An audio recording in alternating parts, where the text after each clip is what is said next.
Flat किसका है? चालू अप्पी का। कार किसकी है? चालू अप्पी की। फैमिली किसकी है? चालू अप्पी की। मुंबई शहर किसका है? चालू अप्पी का। तो छन्नी भैया का यहाँ पे है क्या? मुझे इतना मासूम लगता है ना कि इन चालबाजों के झंझार में वो फंस गया है कि वो करे भी तो क्या करे। बोलते हैं ना, निगलती बनती है ना उगलती बनती है, तो उसकी वही वाली स्थिति इस समय पे हुई हुई है। Hello friends, welcome back to another video और मैं हूं ज्योति। वेलकम करती हूं आप सभी का अपने चैनल में। सो अगर आप चैनल में न्यू है तो मेक श्योर चैनल को जरूर सब्सक्राइब करें, साथ ही बेल आइकन हिट कर दीजिए ताकि मेरे आने वाली हर वीडियो का नोटिफिकेशन आपको सबसे पहले मिल जाए। So without further delay let's get start the video. यूं तो इब्राहिम फैमिली की एंटी सोशल होने का प्रूफ हमें कई बार मिल चुका है। हमें पता है कि इब्राहिम फैमिली अपने एक अलग ही गुरूर में रहती है, तो उस गुरूर का भुगतान अब फैमिली मेंबर्स को भी करना पड़ रहा है। अभी नए नए इब्राहिम फैमिली का पार्ट बने हुए छन्नी भैया को इन सब एरोगेंस से भुगतना पड़ रहा है। बात सिर्फ यहीं पे खत्म नहीं होती है। बेचारे छन्नी भैया को अपनी मम्मी पापा से दूर मौदा से मुंबई तो लेके आ गई है चालू अप्पी, लेकिन जिस तरीके की खातिरदारी उनकी यहाँ पे ससुराल में की जा रही है ना, वो देख के यकीन मानो हम ही को यहाँ पे बैठे हुए इतना बुरा फील उनके लिए हो रहा है। तो खुद सोचिए कि उनके पेरेंट्स को कितना बुरा लग रहा होगा जब वो ये वीडियोस देख रहे होंगे। ठीक है, ब्रेकफास्ट के नाम पर घर के जमाई को दी जाती है सूखी ब्रेड चाय के साथ, जबकि वो जमाई अपने किसी फ्रेंड के साथ भी आया हुआ है, तब ब्रेकफास्ट में सूखी ब्रेड मिलती है इनके यहाँ चाय के साथ घर के दामाद को। तो ये तरीके की हॉस्पिटैलिटी तो ये लोग अपने घर में आए हुए मेहमानों की करते हैं। जमाई को हमारे यहाँ हमेशा ऊंचा दर्जा दिया गया है, उसकी खातिरदारी में कभी भी कोई भी कमी नहीं की जाती है। जब भी कोई जमाई दामाद अपने ससुराल में जाता है, आप सब लोगों को पता है कि किस तरीके से उनको ट्रीट किया जाता है इंडिया में, लेकिन इस घर के जमाई को तो कुछ भी नहीं समझा जाता। और तो और हमेशा बेबी मुहान से मिलने के लिए चालू अप्पी ही नजर आती है। कभी भी छन्नी भैया को चालू अप्पी अपने साथ लेके रूहान से मिलाने के लिए नहीं लेके जाती। वो बेचारा सिर्फ यही पूछता है, मिलके आ गई? क्या कर रहा था मुहान? कैसा है मुहान? क्यों भाई, ये पूछने की जरूरत क्या पड़ती है? वो साथ में क्यों नहीं जा सकता मुहान से मिलने के लिए? क्या मुहान से मिलना छन्नी भैया को अलाउड नहीं है? और तो और सबसे बड़ी स्ट्रेंज चीज मुझे तब लगी जब मैडम के बर्थडे के सेलिब्रेशन में छन्नी और चालू अप्पी दोनों साथ में गए, तो जनाब ने इतना वियर्ड रिएक्शन देते हुए बोला, अच्छा आ गए तुम भी आए हो। मतलब उनको वहां पे 4 से 5 दिन हो चुके हैं, लेकिन जनाब को यही नहीं पता कि छन्नी भैया भी वहां पे आए हैं। इसका मतलब जनाब के घर में अभी तक छन्नी भैया घुसे ही नहीं थे। जब से वो आए हैं तब से वो बर्थडे के दिन ही फर्स्ट टाइम जनाब के यहाँ गए हैं। तो इस तरीके का जनाब और मैडम का एरोगेंस बिहेव है टुवर्ड्स छन्नी।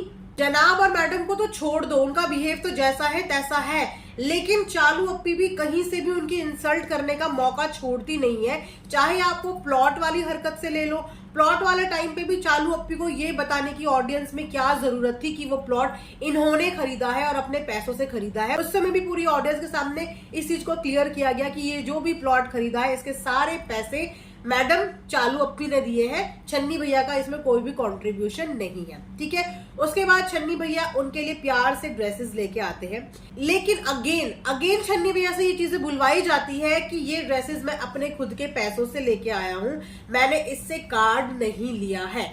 तो बार बार उनके इंसल्ट कराने का इन लोगों को मोटिव क्या है, ताकि कल को अगर कुछ भी इनके बीच में कुछ गड़बड़ होती है तो वो ये रौब दिखा सके चालू अप्पी की इनको तो मैं पालती थी, इसको तो मैंने पाला है, इसके सारे खर्चे तो मैं उठाती हूँ। यानी कि जो गिफ्ट्स भी छन्नी मेरे लिए लेके आता है वो मेरे ही कार्ड से लेके आता है।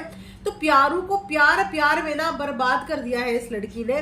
तरीके के ड्रेसेस वो लेके आया था, समझ में आ रहा था कि उसकी पॉकेट ने उसे जितना अलाउ किया वो उसी हिसाब से उसके लिए शॉपिंग करके आया है। क्यों इस चीज को बताना है? गिफ्ट लाए हैं, गिफ्ट दिया, प्रेजेंट, बात खत्म। लेकिन नहीं, यहाँ पे सवाल उठाना है स्टेटस का कि देखो अपनी कमाई के हिसाब से वो इस तरीके के कपड़े लाया, और अगर मैं अपनी कमाई के हिसाब से लाती तो मैं ब्रांडेड कपड़े लाती, अलग से शोरूम से कपड़े लाती। लेकिन वो बेचारा कपड़े लेके आया है तो उसके कपड़ों को एग्जैक्टली बताया गया है कि ये उसकी कमाई के हैं, मतलब कि थोड़े पैसों के सस्ते कपड़े हैं जो वो लेके आया है। और तो और उस बेचारे ने फ्रेंडशिप बैंड भी लिए थे, इस फ्रेंडशिप बैंड का सरप्राइज ही इन्होंने छन्नी का खराब कर दिया। क्यों? क्या आपके हाथ में एडिटिंग का पार्ट नहीं होता है? लेकिन आपको छन्नी से रिलेटेड चीजों को एडिट करना ही नहीं है। आपने अपने पति का कंटेंट के लिए इतना बुरा इस्तेमाल किया है कि आप लोगों को इस बात का न्योता देते हैं कि लोग आके उन पे बात करें। लेकिन इस पूरी फैमिली में इस समय पे जो लोगों की सिंपैथी बनी है ना, वो छन्नी के लिए बनी है और छन्नी के पेरेंट्स के लिए बनी है, ये नजर आता है। वो बंदा अपने एफर्ट्स डालने की पूरी कोशिश करता है, हालांकि उसको व्लॉगिंग में इंटरेस्ट नहीं है, लेकिन फिर भी उससे जबरदस्ती व्लॉगिंग कराई जाती है। बिजनेस का लालच देके उसको उसके घर से दूर मुंबई लाके पटक दिया है। लेकिन जिस तरीके का उसके साथ प्राइम फैमिली बिहेव कर रही है वो देखने में बिल्कुल भी अच्छा नहीं लग रहा है। बार बार पैसों के लिए किसी को इतना नीचे दिखाना, हस्बैंड वाइफ के बीच में इस तरीके का रिलेशन तो नहीं होना चाहिए। लेकिन बार बार अपनी चीजों को क्लियर करने के लिए, अपनी इमेज को क्लियर करने के लिए छन्नी भैया का ही यूज किया जाता है, क्योंकि कहीं ना कहीं चालू अप्पी को पता है कि उनकी एक नेगेटिव इमेज ऑडियंस के सामने पोर्ट्रे हो चुकी है। जब से वो अपने शादी करके ससुराल गई है, लोगों ने वहां की उनकी वीडियोस देखे बहुत सारी चीजें, बहुत सारे आंखों पर से लोगों का पर्दा उठा है। तो उस चीज को क्लियर करने के लिए बार बार छन्नी भैया का यूज किया जाता है कि बताओ हमारे माँ बाप हमारे लिए कितने इंपॉर्टेंट है, बताओ। रिस्पेक्ट कभी भी बता के या इंपॉर्टेंस कभी भी बता के जाहिर नहीं की जाती, ये आपके एक्शन से सबको साफ साफ दिख जाता है, ठीक है। और अभी भी आप जिस तरीके का बिहेव छन्नी भैया के साथ और आपकी फैमिली कर रही है ना, उससे भी साफ समझ में आ रहा है आप लोग उस बंदे को अपने घर पे किस तरीके से ट्रीट कर रहे हो।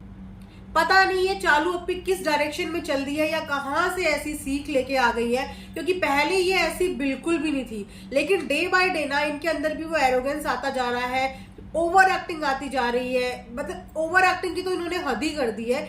जिस नेचुरल बिहेव के कारण ऑडियंस इनको पसंद करती थी, वो नेचुरल बिहेव ही इन्होंने अपनी ब्लॉगिंग से गायब कर दिया है। इसीलिए अगर आप देखोगे तो इनके कमेंट सेक्शन में पॉजिटिव से ज्यादा नेगेटिव कमेंट्स मिलते हैं। जनाब और मैडम की कॉपी करते करते ये अपना घर ना डुबा ले, क्योंकि वो मैडम है और वो जनाब है, उनकी दुनिया ही अलग है। तो अगर उनके नक्शे कदम पे आप चलोगी ना मैडम, तो आप अपने घर की लुटिया डुबा दोगी। क्योंकि मुझे नहीं लगता कि छन्नी कहीं से भी जनाब की तरह है। छन्नी के अंदर एक सेल्फ रिस्पेक्ट लगती है, लेकिन वो बंदा दबा हुआ है और प्यार में है, और कहीं ना कहीं फैमिली स्टेटस का फर्क भी पड़ जाता है।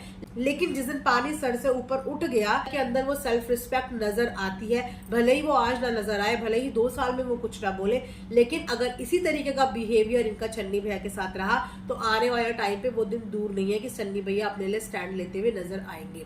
सो ये था मेरा आज का एक छोटा सा रिएक्शन अबाउट द चालू अप्पी। आई होप कि आपको वीडियो पसंद आएगी। पसंद आएगी don't forget to subscribe my channel and thanks for watching. I am from Dehradun.